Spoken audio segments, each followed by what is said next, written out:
Sagradas Escrituras, Evangelho de João, capítulo 2. Os irmãos perceberam que minha voz não é das melhores hoje. Então eu peço a compreensão dos irmãos que não conversem. Isto, obrigado. Evangelho de João, capítulo 2, do versículo 13 ao 17. Jesus purifica o templo.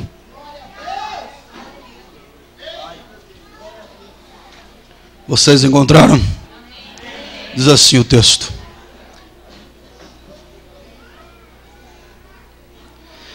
estava próxima a Páscoa dos judeus, e Jesus subiu a Jerusalém, e achou no templo os que vendiam bois e ovelhas e pombos, e os cambiadores assentados. E tendo feito uma azorrague de cordéis, lançou todos fora do templo, bem como os bois e ovelhas, e espalhou o dinheiro dos cambiadores, e derribou as mesas. E disse aos que vendiam pombos: tirai daqui estes, e não façais da casa de meu pai casa de vendas. E os seus discípulos lembraram-se do que está escrito: o zelo da tua casa me devorará. Graças a Deus. Irmãos, a purificação do templo aconteceu por volta do ano 27 da era cristã. No momento em que os judeus celebravam uma das principais festas do calendário judaico, a festa do Pesach, ou festa da Páscoa. Nesse período de festa, uma grande multidão se encontrava em Jerusalém no intuito de apresentarem os seus sacrifícios para Deus.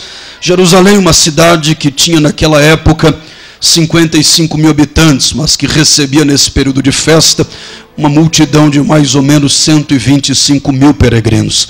Eram sacrificados ao Senhor cerca de 18 mil cordeiros, fora os bois e as pequenas aves. E esta multidão de sacrifícios eram queimados no altar do grande templo, que começou a ser construído por Herodes o Grande no ano 19 a.C. e foi apenas concluídas suas obras no ano 63 depois de Cristo. Esse templo tinha 3 repartições: o santuário, onde estava a Arca da Aliança contendo o maná e as tábuas da lei; o Santo dos Santos, que estava a Arca da Aliança contendo o maná e as tábuas da lei; o santuário, onde estava o altar principal, em que eram apresentados todos estes sacrifícios; e o pátio.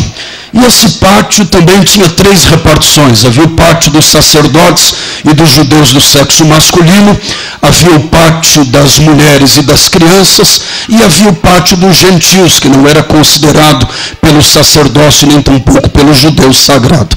E foi justamente ali no pátio dos gentios, um lugar impuro sim na concepção dos judeus, que Jesus armou esse azorrague de cordas e expulsou dali aquela corja que estava infestando o grande templo, causando nesse dia um grande alvoroço.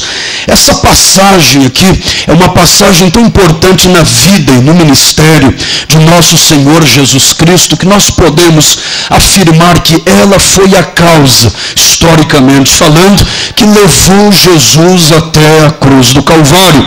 Espiritualmente falando, todos nós sabemos que Jesus foi morto para que se cumprisse a ira de Deus. Ele morreu por causa dos nossos pecados, mas historicamente Jesus morreu porque incitou a ira dos líderes religiosos de seu tempo, que lucravam em cima de todo esse comércio. Essa passagem aqui é tão marcante no ministério de Cristo que ele é narrado, é descrito pelos quatro evangelhos. Mateus, Marcos, Lucas e João fizeram questão de falarem acerca desse assunto. Mas o interessante é que cada evangelista aborda esse tema através de seu ponto de vista, sob a sua perspectiva. Por exemplo, Marcos, que é o evangelho mais antigo e foi o primeiro a ser escrito, e Mateus só está aqui como primeiro nos evangelhos por um critério adotado, eu não sei qual a razão, mas Marcos deveria ser o primeiro, porque é o evangelho mais antiga e o primeiro a ser escrito. E na visão de Marcos, Jesus, quando purifica o templo, ele chama aquele lugar de casa de oração. Por qual razão Marcos dá esta versão dos fatos? É porque este evangelho foi escrito para pagãos, para cristãos de origem pagã, ou seja, para gentios que haviam se convertido ao cristianismo.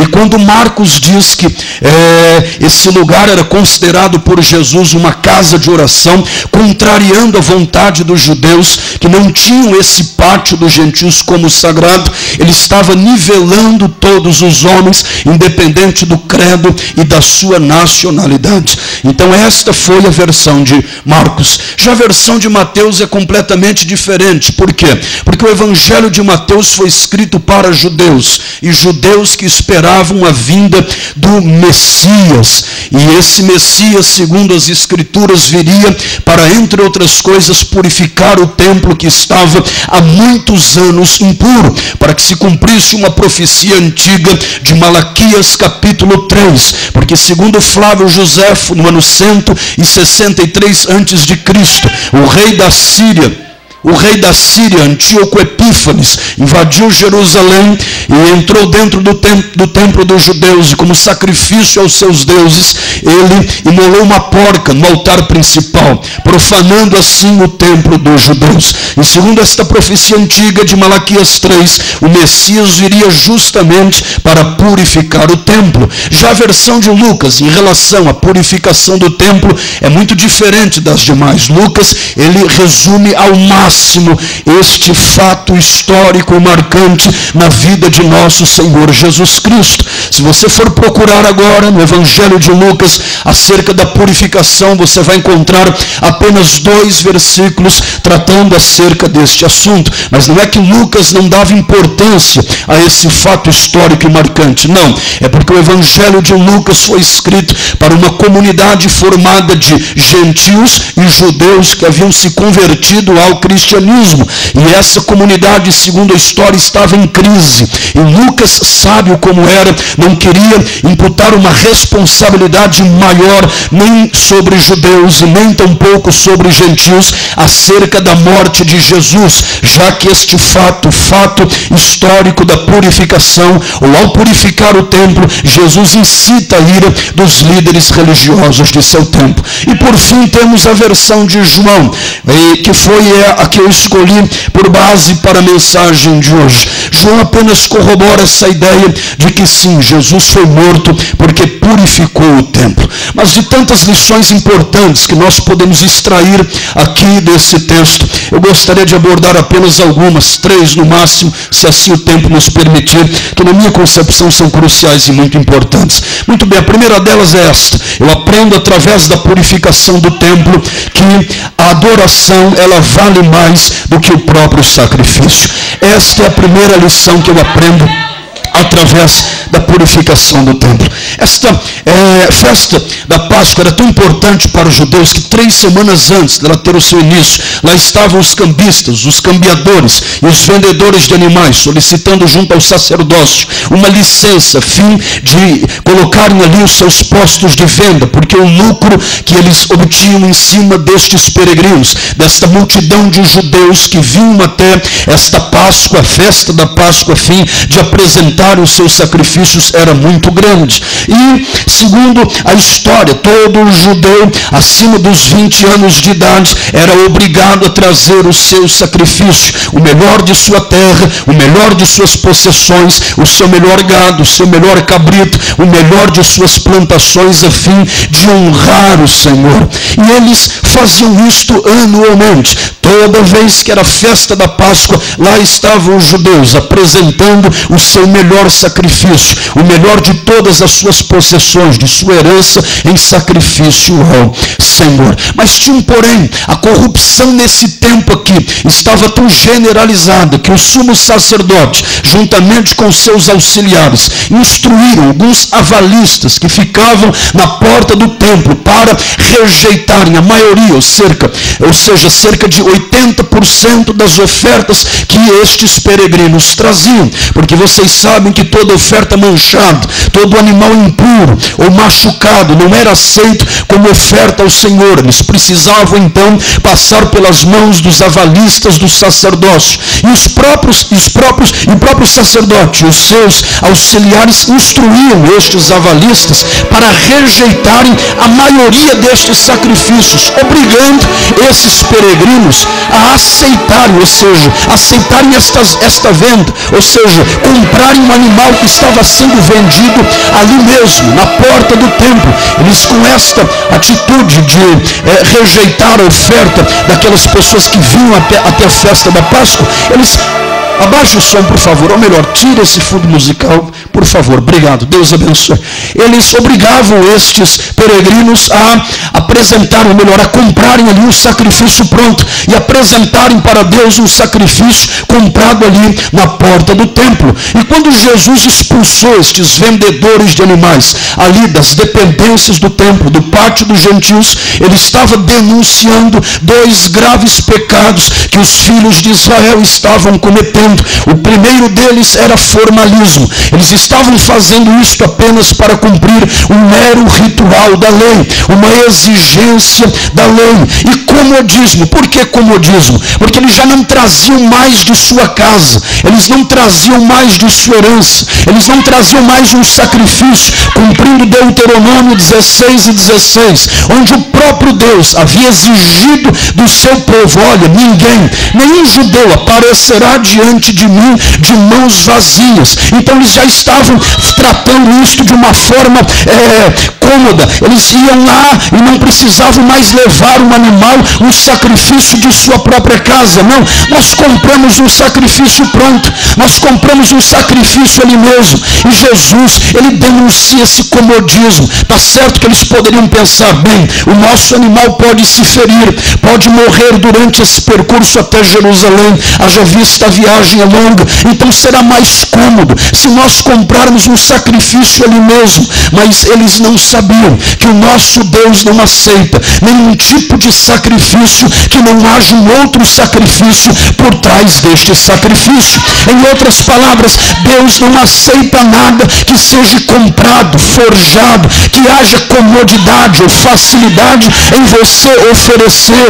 Prova disto são as palavras do próprio Deus, que repreendeu o seu povo em Isaías, capítulo 1, a partir do versículo 10, dizendo: quem foi que exigiu de vocês, quem foi que exigiu das mãos de vocês que vocês apresentassem sacrifícios de animais? Quem foi que exigiu gorduras de animais médios diante do meu altar? Porque quando vocês se reúnem, as vossas solenidades e as vossas convocações e os vossos ajuntamentos, eu já não consigo mais suportá-los. Porque quando vocês levantam as suas mãos para me adorarem, eu simplesmente escondo o meu rosto de vós. Eu não quero mais isto, que vocês tragam sacrifícios de balde diante do meu altar, porque o verdadeiro sacrifício é aquele que vocês cuidam das viúvas, que vocês assistam à causa dos necessitados e dos órfãos.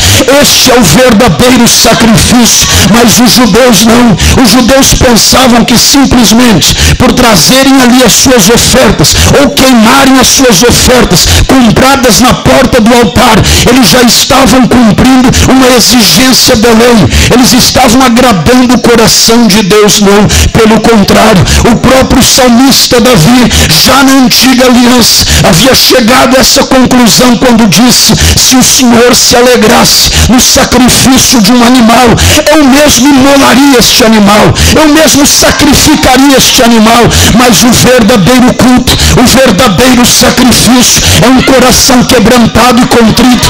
Este o Senhor não desprezará. E não foi justamente isto que Jesus veio à procura. Ele disse: olha, eu estou à procura por intermédio do Pai de verdadeiros adoradores, não adoradores que queimem sacrifício, que acendam incenso, que adorem no monte ou no templo, mas verdadeiros adoradores que o adorem em espírito e em verdade. Estes são os verdadeiros adoradores. Mas os judeus judeus compravam sacrifício pronto e apresentavam um sacrifício pronto. E uma das coisas que Deus mais abomina é justamente isto: um culto onde não há sacrifício, um culto onde não há espontaneidade, onde não há um espírito voluntário. Infelizmente, este pecado que os judeus estavam cometendo, muitos de nós também cometemos nestes últimos dias, e não sabemos. Quando viemos com a nossa cabeça